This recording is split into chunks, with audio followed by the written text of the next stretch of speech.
Olá, estamos de volta com mais um programa de saúde do Diário de Pernambuco TV. Meu nome é Silvia Bessa, eu sou repórter especial do Diário de Pernambuco e hoje a gente resolveu falar sobre diabetes e visão. A gente trouxe a doutora Cristiana Agra, que é oftalmologista e vai falar com a gente sobre o tema. Olá, doutora. Bem-vinda, obrigada por receber nosso convite tão bem, está aqui. Obrigada também pela oportunidade. Doutora, eu queria que a senhora nos explicasse que tipos de doenças podem surgir a partir da diabetes. Veja, a gente sabe assim, o diabetes é uma doença geral, sistêmica, então ela compromete diversos órgãos e o olho é um dos órgãos mais comprometidos pela doença.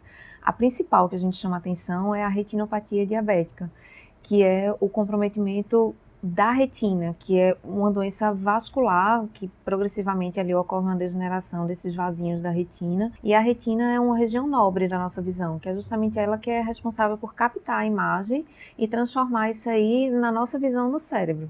Então, o comprometimento pela retinopatia diabética pode progressivamente levar a uma perda visual. Outras doenças que a gente cita, assim, os diabéticos eles têm uma chance maior de desenvolver catarata, geralmente ocorre de uma forma mais precoce, o risco de glaucoma também é maior nesses pacientes e até o descolamento de retina.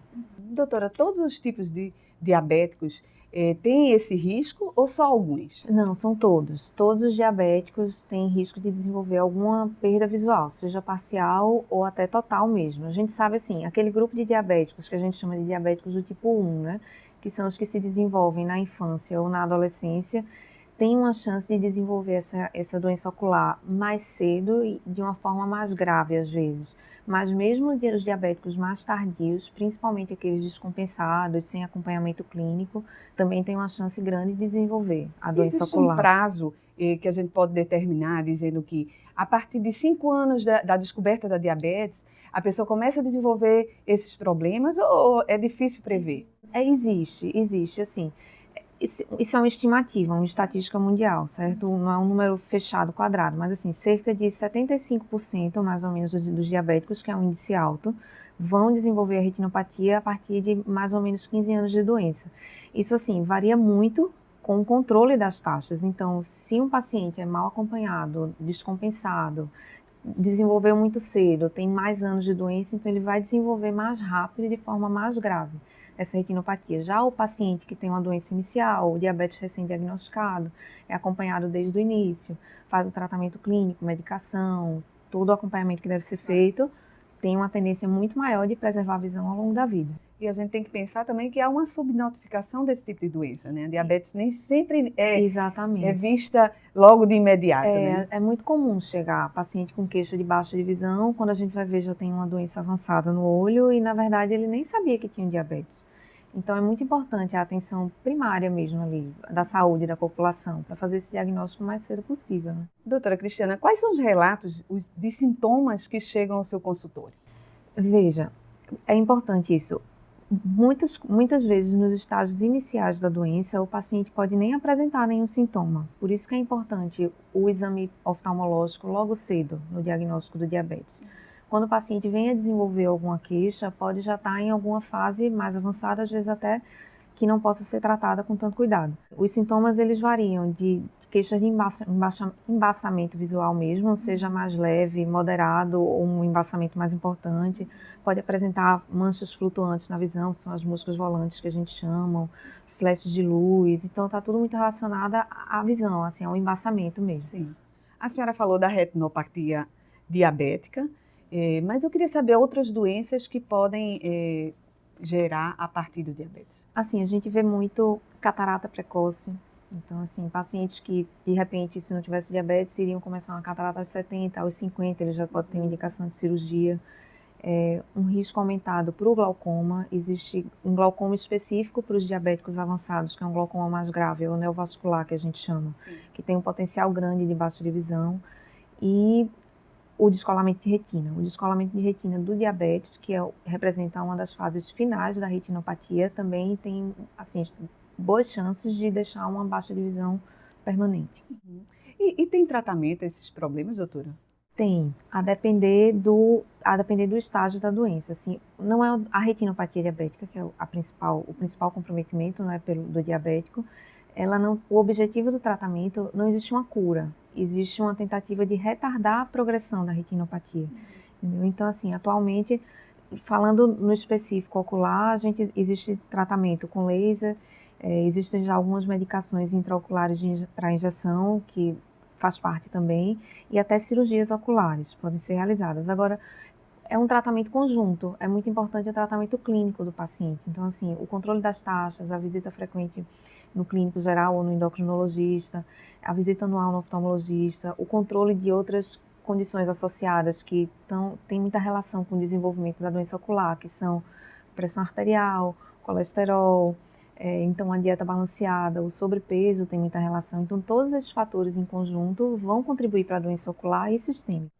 É inimaginável, né? A gente fica pensando como que as coisas são tão ligadas e a gente não percebe, né? Pois é um pacote, a gente diz que é um pacote. Sim. Não adianta tratar só o olho, é um tratamento completo, né? Porque se a pessoa tem uma pressão alta, vai repercutir na diabetes, a diabetes vai repercutir na visão. Exatamente. Doutora, esses são tratamentos caros e que é possível as pessoas encontrarem tanto na rede privada quanto na rede pública? Atualmente existem, todos esses tratamentos estão disponíveis na rede pública. Essas 3 modalidades que eu falei, o laser, as injeções de medicação e a cirurgia. O acesso, infelizmente, a gente sabe que é difícil, mas assim, eles estão disponíveis, certo? Tanto na rede pública quanto na privada. Com relação ao custo, varia. Eu diria assim, o laser, que é o tratamento inicial, ele tem um custo menor, que muitas vezes ali, naquela fase da doença, já resolve. Então, à medida que a doença progride, fica mais grave, que se complementa o tratamento, é lógico que esse custo também vai aumentar. Né? Mas existem tratamentos iniciais com um custo menor. Existe. Doutora, e qual é a situação em que chega a cegueira, que é irreversível? Pode acontecer. Geralmente são os estágios finais da retinopatia. Ela começa ali com alterações iniciais, bem leves, pequenos sangramentos, que muitas vezes não comprometem a visão. Se for tratado nesse estágio, se o paciente fizer um bom controle clínico, pode ali estabilizar e não evoluir. Em alguns casos, essa retinopatia vai progredindo, os sangramentos são maiores, vai começando a proliferar essa vasculatura normal da retina, isso aí vai levar a um descolamento de retina, que aí já é a fase mais avançada da doença, é onde é mais complicado tratar. Entendeu? E nesse estágio, em alguns casos tem-se indicação cirúrgica, que nem sempre se recupera totalmente a visão, e em outros casos, infelizmente, pode chegar e dizer não tem muito mais o que fazer. Já chegou casos em que a senhora foi avaliar a visão como um problema separado e aí chegou à conclusão de que poderia ter um diabetes aí já escondido? Acontece, infelizmente acontece. A retinopatia é muito típica, quando a gente examina, poxa, o senhor sabe que é diabético? Não, nunca fiz. Faz mais de um ano que eu não faço minha glicemia. E, veja a importância dos exames anuais também, né? Sim, porque exames o diabetes pode aparecer de um ano para o outro. Pode. E assim, são exames básicos, da rede básica de saúde. Uma glicemia de jejum, uma hemoglobina glicosilada. Exames que são recomendados pelo Ministério serem feitos periodicamente, entendeu? Claro. Isso já resolveria muitos problemas. A partir de alguma idade, o risco aumenta, doutora? Aumenta. A história familiar é muito importante, né? As condições físicas, então a pessoa com sobrepeso, tudo isso aí já influencia bastante. A idade geralmente que a retinopatia inicia na maioria dos casos é em torno dos 40. Doutora, quem é que pode sensibilizar para esse tipo de problema? E se de fato, aí aproveito para pedir uma avaliação sua, se de fato hoje os médicos da rede mais globalizada compreendem essa importância da sensibilização? Cada vez mais, principalmente tem tido muito link entre a classe oftalmologista e os endocrinologistas, né, que são os principais responsáveis. Então, cada vez mais essa conscientização existe, já existe, assim, o endócrino já está criando esse hábito de pedir rotineiramente o exame de fundo de olho, que é o ideal, que é onde é diagnosticado, né, a doença ocular. Eu acho que o que é muito importante nessa questão é tanto o papel do médico, não é aquele, assim, de orientar o paciente, explicar, pedir o exame, solicitar a fundoscopia, o exame de fundo de olho. Também o papel das mídias, isso que a gente está fazendo aqui, né, a educação, para que o paciente seja alertado, se não for indicado, que ele mesmo procure, seja proativo, né, nessa sua busca de tratamento e reabilitação. Claro, então eu queria reforçar com a senhora então, ponto a ponto de alguns sintomas. A pessoa que está em casa e não está se sentindo bem com a visão cômoda, de alguma forma tem umas dificuldades e não consegue identificar ou perceber que isso é um problema maior. O que é que a gente poderia citar ponto a ponto de sintoma? Veja, é muito comum, por exemplo, uma pessoa que não sabe que é diabética, então tem ali aquela descompensação do açúcar do sangue, né, que está subindo e descendo. Isso dá uma flutuação na visão. Induz um grau, como se fosse um grau, que na verdade é falso, né, só pela descompensação do açúcar. Então essa flutuação, a hora a visão está boa, a hora a visão está ruim, isso pode ser um sinal de uma glicose descompensada, perda de campo visual mesmo, as moscas volantes que a gente chama, manchinhas flutuantes na visão, isso já chama a atenção para a necessidade está clara e de repente aparece uma mosquinha, um pontinho preto que você pontinho. Isso pode ser sinal de uma retinopatia. Costuma ser recorrente essa mosquinha aparecer todos os dias, por exemplo? Aparece bastante. Não necessariamente é o diabetes, lógico, claro. Mas aparece muito, é muito Pode comum. ser um indicativo. Pode ser um indicativo. Hope, sua referência em oftalmo e otorrino.